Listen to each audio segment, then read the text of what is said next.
Hi, everyone, and welcome to this edition of the History with Sai podcast. I hope that by now, most of you have been able to check out the recent program on the Sumerians. I honestly had a lot of fun making it, and I hope that you also enjoyed it. Unfortunately, due to time, I couldn't go over every topic that I would have liked to. But in the near future, I'll do my best to put out short programs like this one to go over a few things that I may have missed, or that I would have liked to have covered in more detail.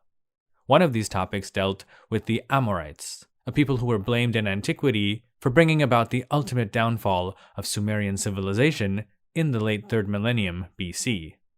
So, let's start this program by taking a quick look at a relatively well-known passage from a Sumerian text dating approximately to the same time period. The Amorites, who know no grain. The Amorites, who know no house nor town. The boors of the mountains. The Amorite, who digs up truffles. Who does not bend his knees to cultivate the land. Who eats raw meat. Who has no house during his lifetime. Who is not buried after his death. These are the words of a text that rather poetically describes what most believe was the widespread Sumerian view of the people they called the Martu, who we today call the Amorites. The words of this and similar Sumerian texts from the 3rd millennium BC mention them with scorn. To the civilized, urban Sumerians, the Martu were uncouth, illiterate pastoralists. Leaving their homeland somewhere to the west of Sumer, they had been consistently migrating into the fertile lands of Mesopotamia, much to the dismay of its Sumerian and Akkadian inhabitants. In the 21st century BC, the part of Mesopotamia that today makes up most of southern and central Iraq was the domain of the great kings of what scholars call the 3rd dynasty of Ur. Stretching from 2112 BC, when its first king, Ur-Nammu, founded the dynasty, to 2004 BC, when its last king, Ibbi-Sin, was captured by Elamites, this time frame is commonly known as the Neo-Sumerian period. In past episodes on the Sumerians, we learned that the Neo-Sumerian period was a sort of Sumerian Renaissance, and overall, a time of great prosperity and cultural achievement. I think that many scholars would agree that at the time, perhaps along with Egypt, this part of the world was arguably the most advanced and culturally sophisticated civilization on Earth. So, given this, it's not hard to see why the average Sumerian would have had disdain for these simple, Semitic-speaking pastoralists who were infiltrating their civilized world. However, it's clear that Sumerian accounts of Amorites are extremely biased against them. What I'd like to do in this program is to explore who the Amorites really were and where they came from. The people that we today refer to as the Amorites are a bit of an enigma. Their language, which we conveniently call Amorite, as far as we know, was never written down. We just know that it was different than the other main languages of the day, such as Sumerian, Akkadian, and Hurrian. However, we can see the influence of the language and the infusion of Amorite words in many Akkadian language texts after 2000 BC. Beyond this, though, we know little about it, as no literature, religious texts, or even artifacts or objects with any sort of Amorite language have ever been found. Speaking of artifacts, these are also pretty much non-existent. For example, there aren't any pottery shards or textile patterns that scholars can identify as being distinctly Amorite. Due to these and other factors, their early history is pretty much unknown. Another thing is that scholars aren't even sure if the Amorites were even a people or nation. I'll explain. The term Amorite in the English language is derived from the word Emori, which is found in the Hebrew Bible. This is very similar to the Akkadian word Amuru, which in that language means both Amorite and was the name of an area in the Levant between the Orontes River and the Mediterranean Sea. The problem with the words Amuru and Martu is that they can have multiple meanings. Both of these respective Akkadian and Sumerian words for the Amorites were also used for the compass direction designating the west. So while Amuru or Martu could have been an actual ethnic group or those who came from a specific country, it could also simply have meant Westerner or people from the west. The earliest known document in which the term Martu appears comes from the ancient Sumerian city of Shuruppak during the early dynastic period of Sumer. In this case, specifically between the years 2600 to 2500 BC. It's a simple accounting document that doesn't reveal much except that a man with a Sumerian name, Isubuag, received a salary from a farmer. He's described in the text simply as a Martu. This Martu man in question could have simply been a migrant worker from an area to the west, or someone from a specific ethnic group who was working in Shuruppak at the time. Also, from just how far to the west isn't known. Was he from, say, the area around the city of Mari, which was still west of Sumer, but not as far as, say, Ebla, which was several hundred kilometers further west? It's hard to tell from just one line in what's otherwise a pretty mundane accounting document. Another appearance of the word Martu, or something similar, appears in texts from the ancient city of Ebla, today in western Syria. Dating to within a century or two of the farmer's account from Shuruppak, these texts make several references to a geographic region called Martu, or Martum. Such documents indicate at least two things. One, that Martu was a place that had at least some political organization, and two, there was trade between Ebla and Martu. In one text, we learn that Martu has a leader whose name is Amuti. In fact, the text gives him the title of Lugal. Now, we've seen in other programs that this was a term that Sumerians themselves used for a king. And not just any king. Literally meaning big man, a Lugal generally presided over other cities with their own ensis and ens, meaning governors and lords, respectively. Perhaps Amuti was given the title Lugal because he seems to have presided over Martu's council of elders. We have to be careful, though, not to read too much into the term Lugal. It may have simply been the best word that the Eblaites had to describe the leaders of various nations.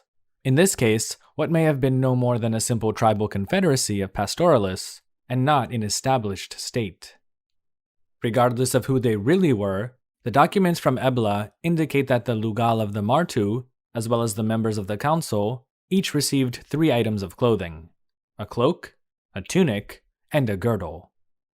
These may have actually been gifts from the king of Ebla, because another document speaks of an alliance between Ebla and Martu.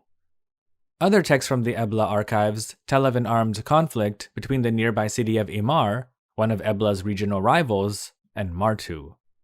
In it, we're simply told that Martu was destroyed, and that, depending on the translation, their sheep were either killed or confiscated. It's quite possible that the people of Martu and Ebla were allies against the city of Imar.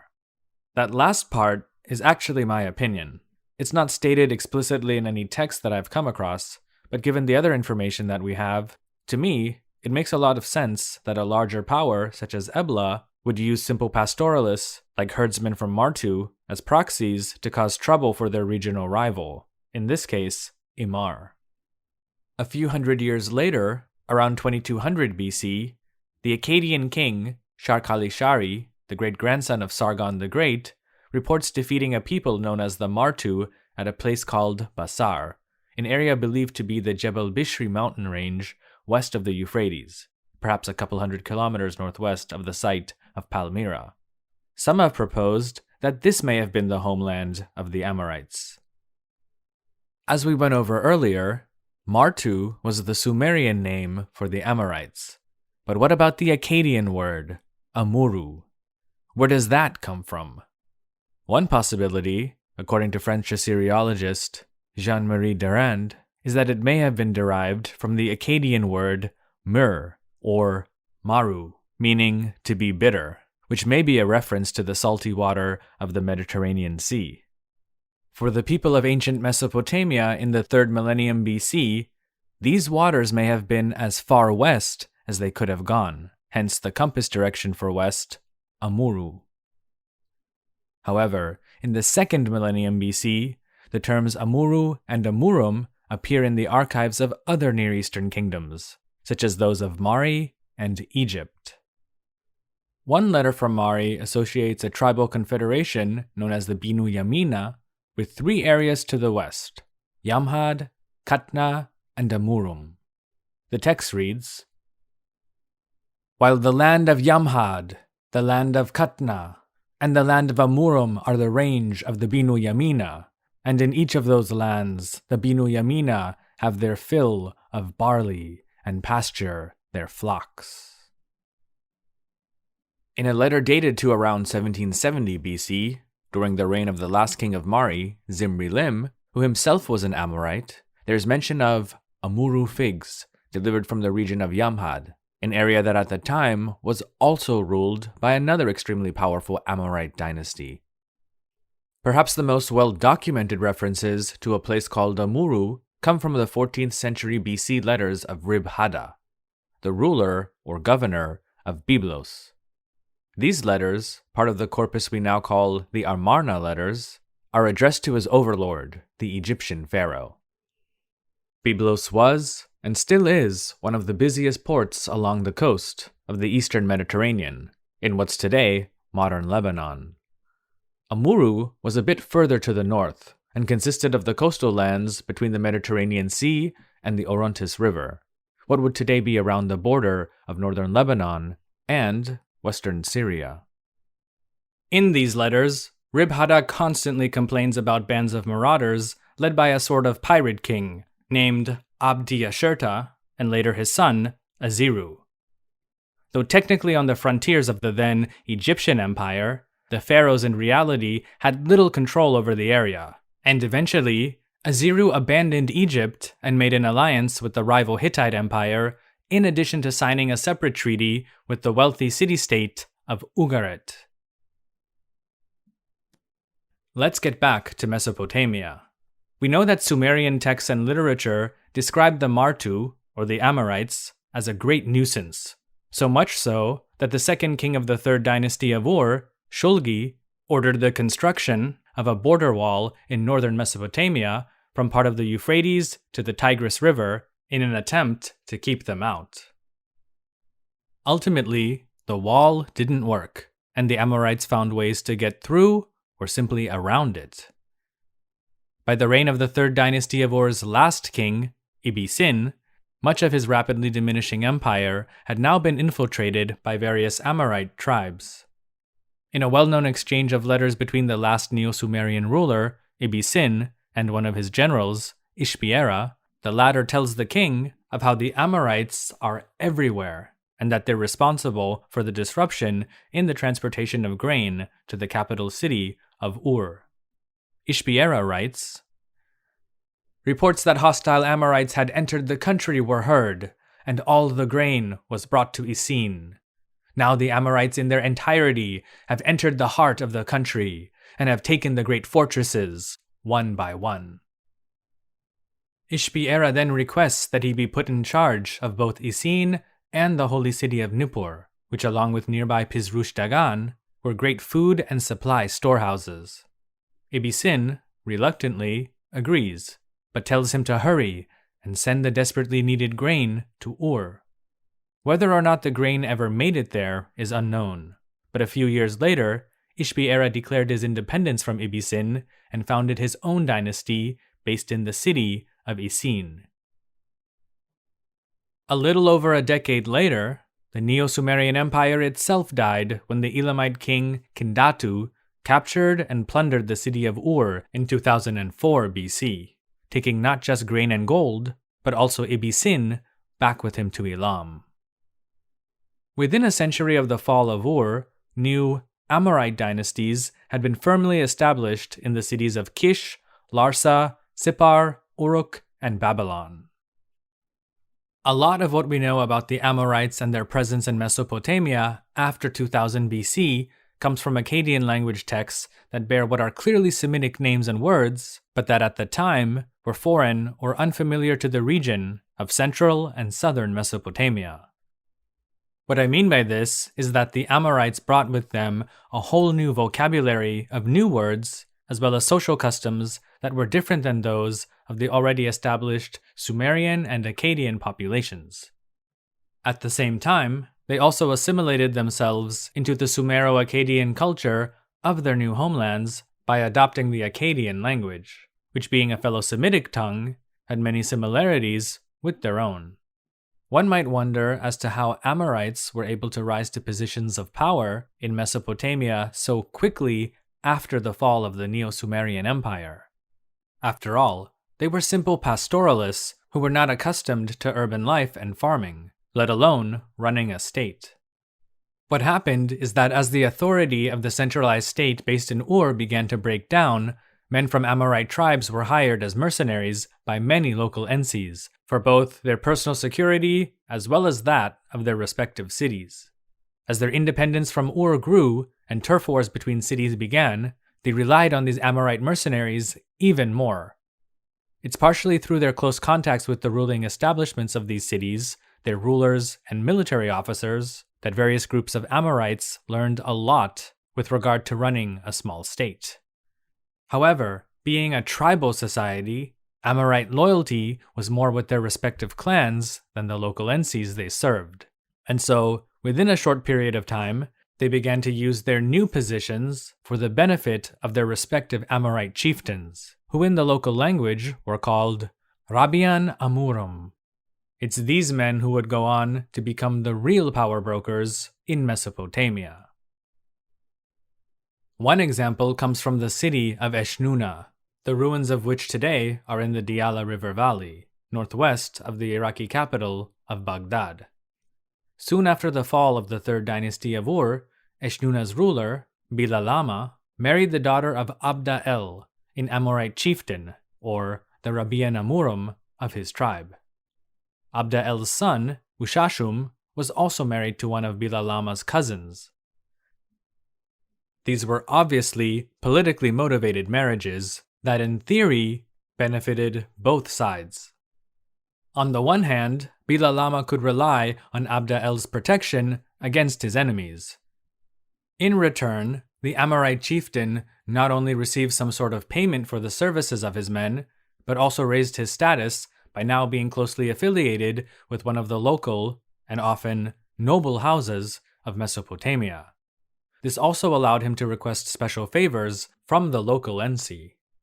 In a letter that was uncovered in the archives of Eshnunna, Ushashum requests special gifts from Bilalama for the simple purpose of increasing his status amongst the other Amorites who would soon be gathering to attend the funeral of his father, Abda El. The letter reads, "I am your brother, your flesh and blood am I.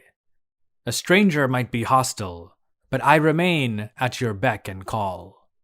You must therefore listen to me, and thus honor me in the eyes of the Amorites. Send me without delay the expected gifts for Abda El, everything that was held back. You know how much. 1 gold cup, 3 silver cups, 1 best quality garment, various bronze cups, 1 copper kettle. Envoys from the whole country are coming here for the funeral of Abda El, and all the Amorites are gathering. Whatever you intend to send for the funeral of Abda El, your father, send separately from the gifts you send me. And, because you are my brother, send me without delay a young servant from Mashkan Sharum. Even if he is worth 10 minas of silver, send him. Make me famous." Eventually, Amorites such as Ushashum must have realized that real prestige came not from protecting other kingdoms, but having one of his own. It wasn't long before the Amorites took over the cities that they'd been initially hired to protect, with many of them giving up their pastoralist ways and adopting the settled lifestyle of city dwellers and farmers. By 1800 BC, there were several Amorite kingdoms throughout all parts of Mesopotamia. Among the most well-known were those of Yamhad, Mari, the Kingdom of Upper Mesopotamia, Eshnunna, Larsa, and perhaps the most famous of them all, Babylon. I've actually talked a bit about all of these kingdoms in other programs, but I'll also revisit them in the near future. For now, I hope that you have a better idea of who the Amorites were and where they may have come from. Let me know what you think in the comments. As always, thanks so much for stopping by. I really appreciate it.